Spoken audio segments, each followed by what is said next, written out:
everyone. This is the next song I'm doing off of the Beatles album, Please Please Me. And it is going to be P.S. I Love You. Vlad says that according to the official Beatles website, the genre is beat, and that it was composed primarily by Paul McCartney in the spring of 1962 while he was in Hamburg. And that he said, it's just an idea for a song, really, a theme song based on a letter. That's interesting to me because it makes me wonder, was he just kind of putting this together and then thinking, okay, there's an idea for a song, maybe it could even be developed further, but it seems they went ahead and put it on the album anyway. The title appeals to me. P.S. I Love You.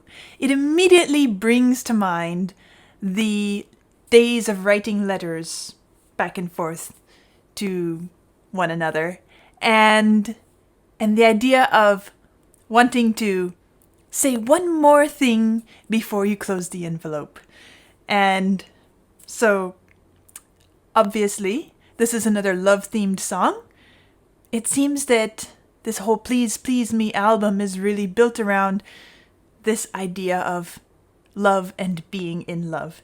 So, let me listen to this, and as usual, I will do the same format, a straight through listen, and then I will go back and listen again, and we'll talk about it together.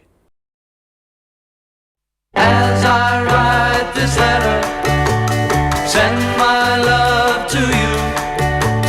Remember that I'll always be in love with you. We start on this G, and then eventually we get to letter, and there is where we hear the home chord. Treasure these few words till we're together. Keep all my love forever. P.S. I love you.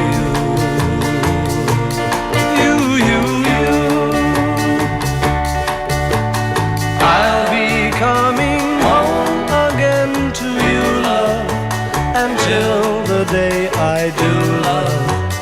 P.S. I love you.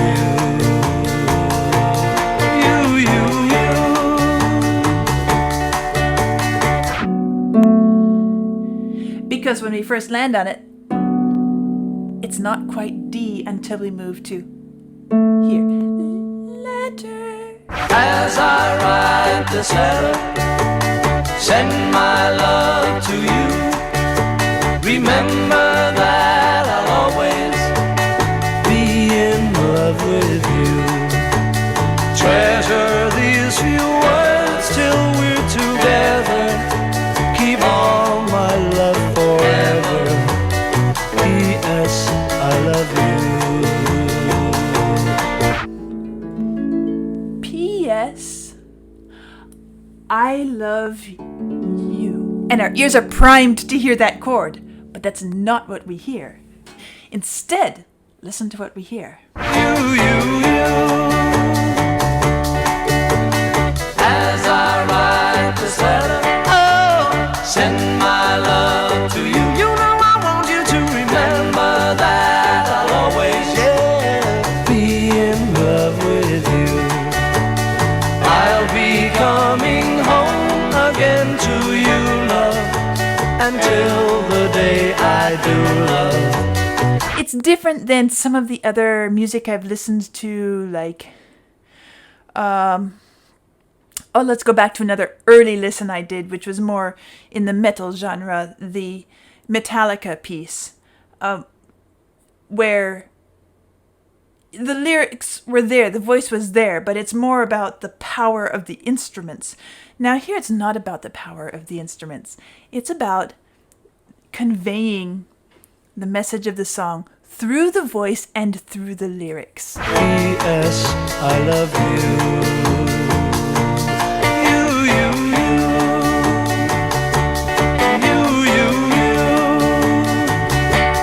I love you.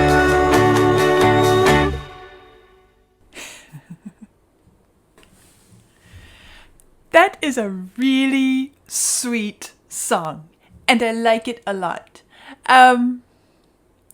It has some interesting little twists to it, and I'm going to go back and listen through it and try to point out some of the things that I noticed along the way and maybe discover some more. So let's do another listen together. Here we go. As I write this letter, send my love to you. And so right off the bat, we have a couple things that stand out to me. One is, on this song, there is absolutely zero intro. Now, that gives me the feeling that this is a song written in the middle of an event, the letter writing event. It's not like we're hearing all the sitting down and preparation and writing, and no, it's coming right out. It's being lifted straight out of the middle of an experience, an event, something that someone is doing. Just immediately, as I write this letter, we just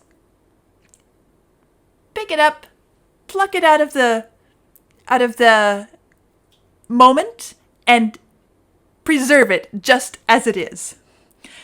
And that's kind of how I feel about the way it starts in. There's no preparation or anything.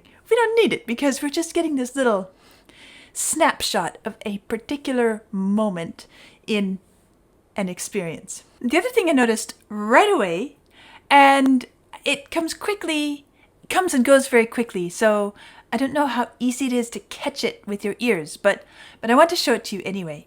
But in order to show it to you, I have to let you know that in this sheet music that I have in front of me, normally I try to find a really accurate or as close to accurate version of sheet music, but I couldn't find one that was not an arrangement, not a reduction. So what I'm working from here is kind of a reduction of the original score, and I think there is an error.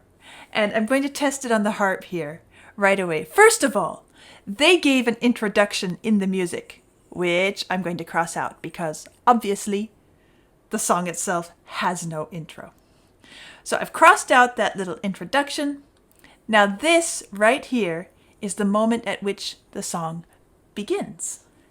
And in this moment, we haven't yet established the key, right? We've heard nothing yet. We don't know what key we're in. And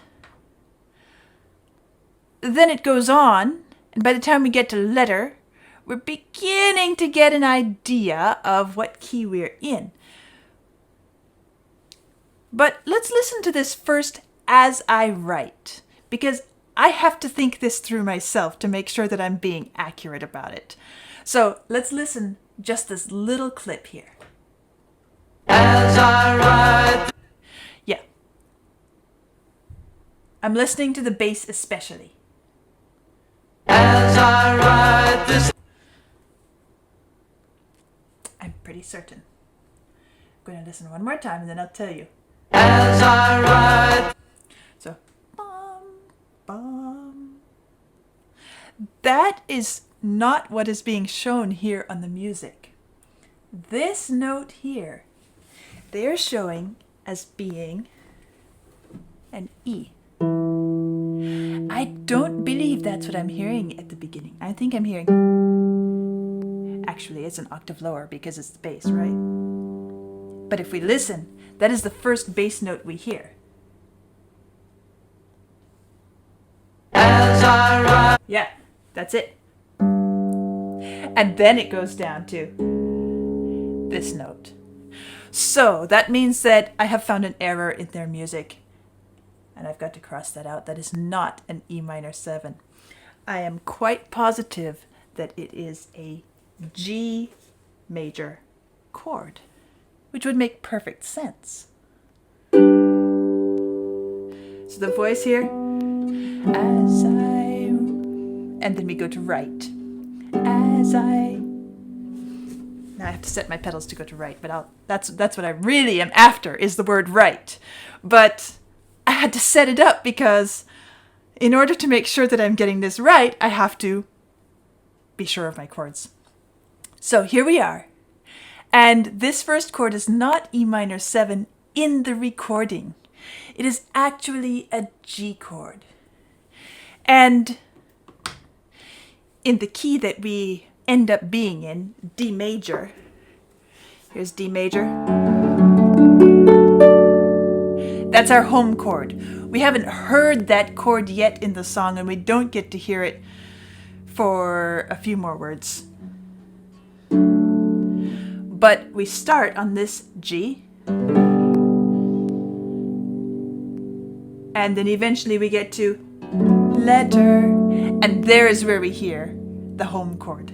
So we're starting in a rather ambiguous place, musically, harmonically. And I guess the thing that strikes me about it is that this song is, like the others on the album that I've listened to, very simple, very innocent in a way, and not particularly long. It's not developing a whole big musical concept. It's a little song, and it's just perfect in its littleness, I guess I could say. But even so, they have this very unique moment coming up right here on the word right. And that's what I want to talk about next, because it stood out to me. This word right is using a chord that is not your basic 1-4-5 chord sequence. It's quite unusual. It's a C-sharp 7, and fortunately they wrote it properly in the score, so I don't have to go correcting a whole bunch of stuff. But that is this chord right here. So we end up going from this ambiguous opening chord, which we don't know if it's really the key or not. Turns out it's not. That's the G. And then we immediately go to this it's a secondary chord. It's a chord that is rather complex and rather out of the range of our simple songwriting chords. And then we finally get home to the D, kind of, sort of. Because when we first land on it, it's not quite D until we move to here. Letter. And it's such a rich opening for such a simple little song. I've spent a lot of time on it because I wanted to sort out whether that first chord was right. And then I wanted to point out this unique, complex chord, which immediately comes after on the word right. But now let's go through and finish listening to the song together. But every time we get to this, because it comes several times throughout the music, and that's why I was able to pick up on it in the first listen, I would like you to see if you can listen and notice on right, that special sound that we get there. As I write this letter, send my love to you. Remember that I'll always be in love with you. And finally, right here, be in love with you. We finally have a home chord that is actually, truly arrived at securely. Be in love with you. And it kind of makes that a special moment, doesn't it? Where we've picked up this moment in the middle of an event. It's like the whole opening makes it feel like it's just sliced out of something. And we're catching a glimpse, and it goes on, and we begin to get the context as it goes, as it progresses, and finally we get to be in love with you. And finally, right here on the word you, we feel like we're finally settling into the story, the point of the song. Anyway, let's go on a bit. You'll hear this several times over because, as I said, it's a simple song with verses. Treasure these few words till we're together. Keep all my love forever. P.S. I love you. Ooh, don't you love that? This time, P.S. I love you.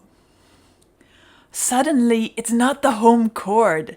It's like we've kind of slid sideways a little bit. And so now the chord, with this sliding sideways, we thought we were going to arrive on D major. Coming from P.S. I love you.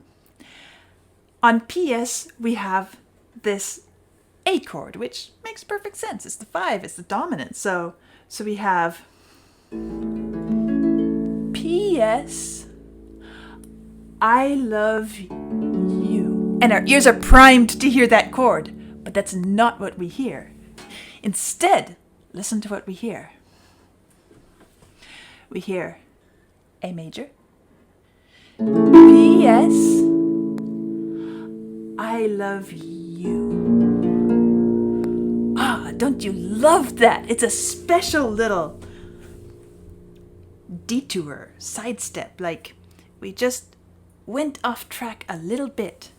And again, I think it's very sweet in this song. This is a very unpretentious song, and yet they're throwing in these unique little elements in the harmony to highlight and to give these moments, brief moments of sensation, of expression. And when we land on that chord here, which is the B flat chord,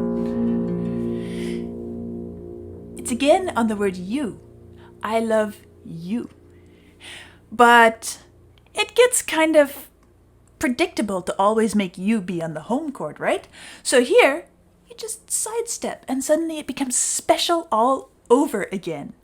And I wouldn't say it's dark because it's not minor, it's not sad, but it's kind of warm. It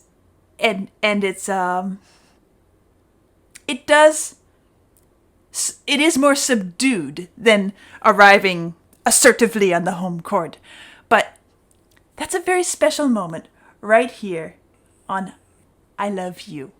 And again, I like it. So, now we've picked out two things in the music which are kind of, I guess I would say very imaginative, creative, special in this simple little song. Let's go on and see how the rest of the piece goes.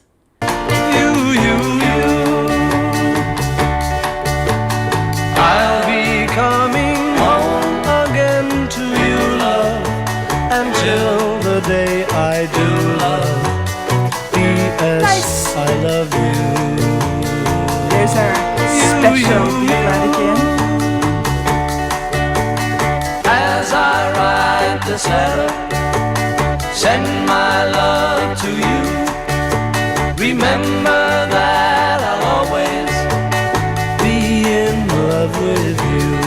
We've arrived. Treasure these few words till we're together. Keep all my love forever. P.S. I love you.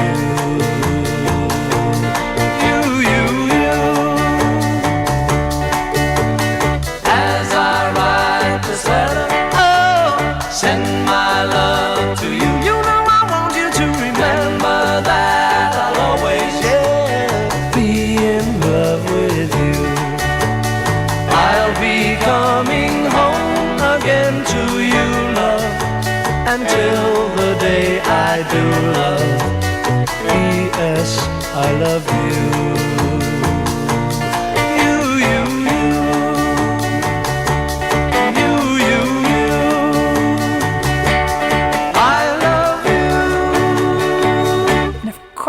to go up at the end, right?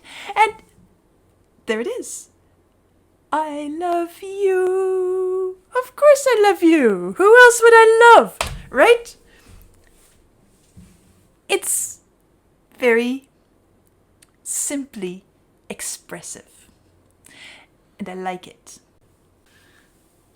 So simple, so sweet, and so simply expressive.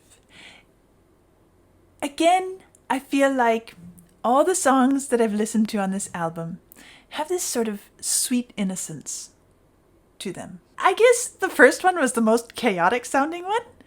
Now the other two were very, as I said, when I listened to them, they were very basic and well structured in a simple manner.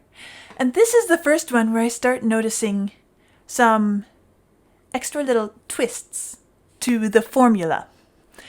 And that's a nice little indication of emerging creativity.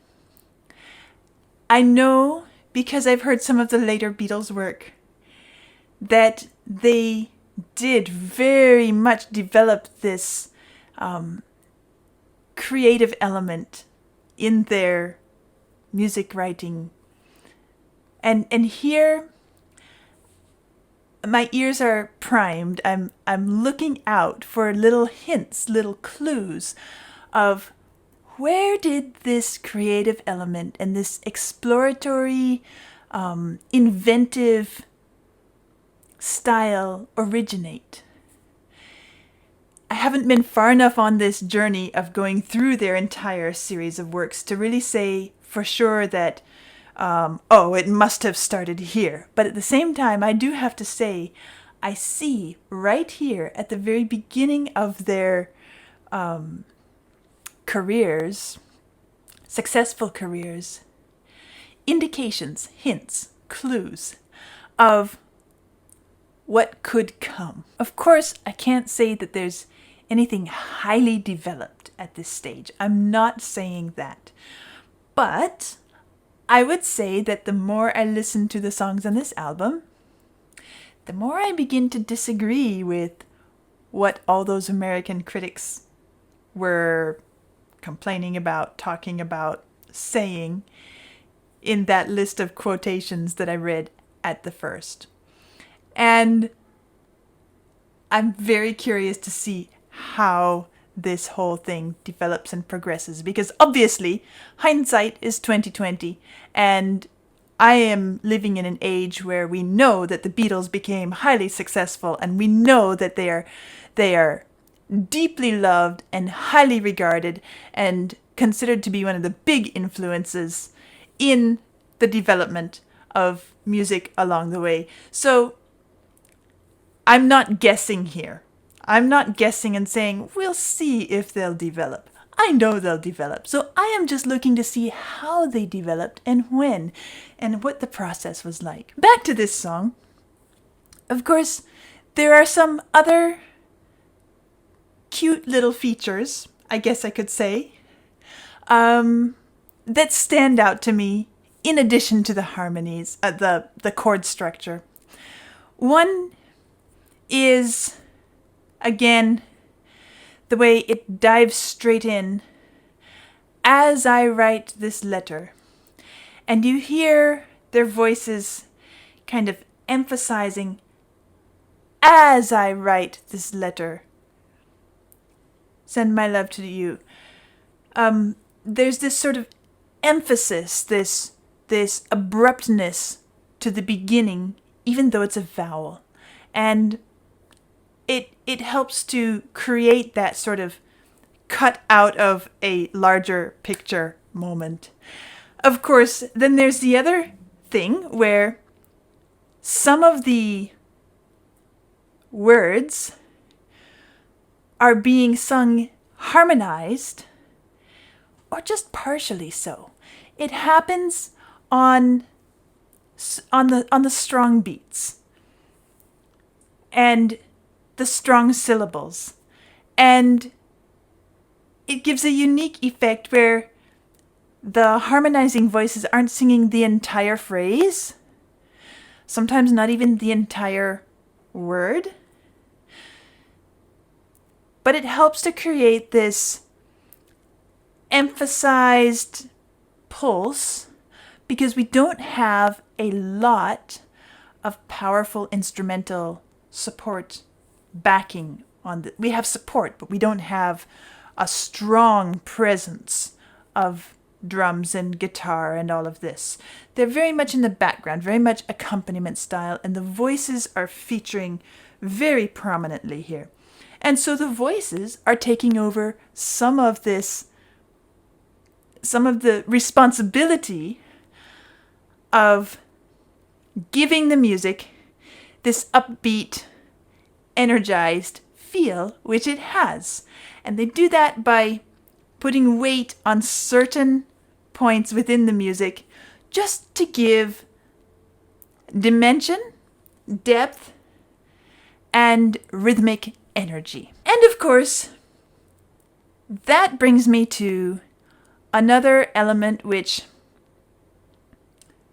makes a lot of sense to me as a classical musician. When working with music that features the voice, we as classical musicians have this concept, this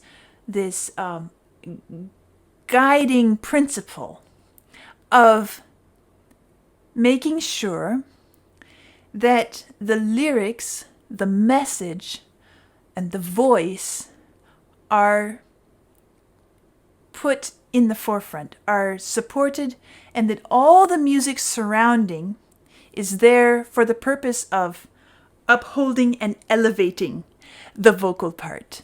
Because the entire point is to convey the message of the music. And here, in this style of singing, which is more folk style, simple, still we have this need to have the message of the song, the lyrics, very prominent, very much in the front. It's different than some of the other music I've listened to, like, let's go back to another early listen I did, which was more in the metal genre, the Metallica piece, where the lyrics were there, the voice was there, but it's more about the power of the instruments. Now here it's not about the power of the instruments. It's about conveying the message of the song through the voice and through the lyrics. And that, I think, is why they kept the instruments in the background. And it makes perfect sense to me, to my mind. And the message is so sweet, so beautiful. How many of us, how many of you can relate to this idea of writing a letter? Well, I think that probably a lot of you are over 45 years old, so probably most of you have sat down to actually write a letter with pen and paper, or pencil and paper, and very possibly a love letter. Obviously, this is about writing a love letter. Remember those days. Remember how it felt. The feel and the sound of pen and the smell of ink and writing on the paper. It is an experience that I kind of miss. I still do it sometimes just because I love it and I feel like it has a special quality that we don't get otherwise.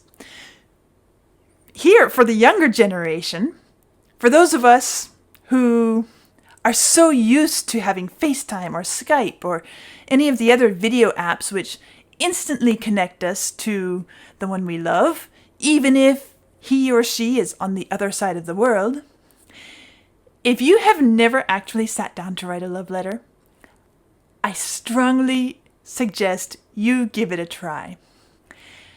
It is an experience which cannot be recreated any other way. It cannot be enjoyed but by doing so, by ink on a piece of paper. And what a special surprise! Try it! Do it! Sit down, write a simple little love letter, send it to the one you love in the mail. And if you want, I'd love to hear how it went for both you and her or him. But back to the Beatles' P.S. I Love You. It is a love song, another love situation. For some reason, the two are not together. They're apart enough that there needs to be a letter written. Is it continent to continent, or town to town, or whatever? And it seems to be a situation where you can't just pick up the phone and give a ring. So, of course, you write letters. Now, that doesn't mean that a phone wasn't available. Phones have been around for a long time, and phone calls are lovely too.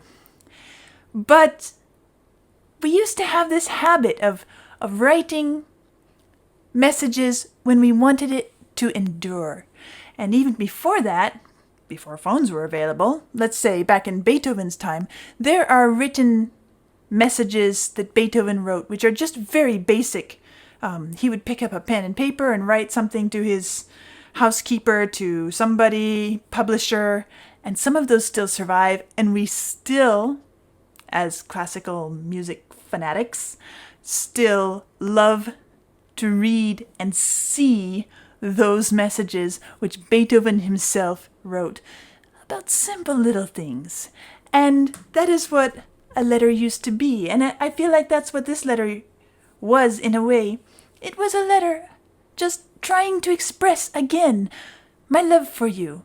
And then I get to the end of it, and I still have to say, P.S. I love you. What other few words were in the letter? We don't know. That's between the two of them. But we do know the P.S. I love you.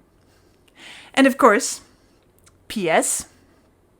is from the Latin, and it translates as postscript, or being written after the main message. And he's written this whole letter about love and saying, remember, I'll always be in love with you. Keep all my love forever. And he cannot say it enough. So he finishes writing, and then he still has to say, P.S. I love you. And even the song itself, when it gets to the end, ends with, I love you. Another statement of, I love you, just like the letter. Again, it's beautiful. It's sweet. And I like it. I guess this one will probably go on my playlist, because there's some special charm about it. And I'll see you next time.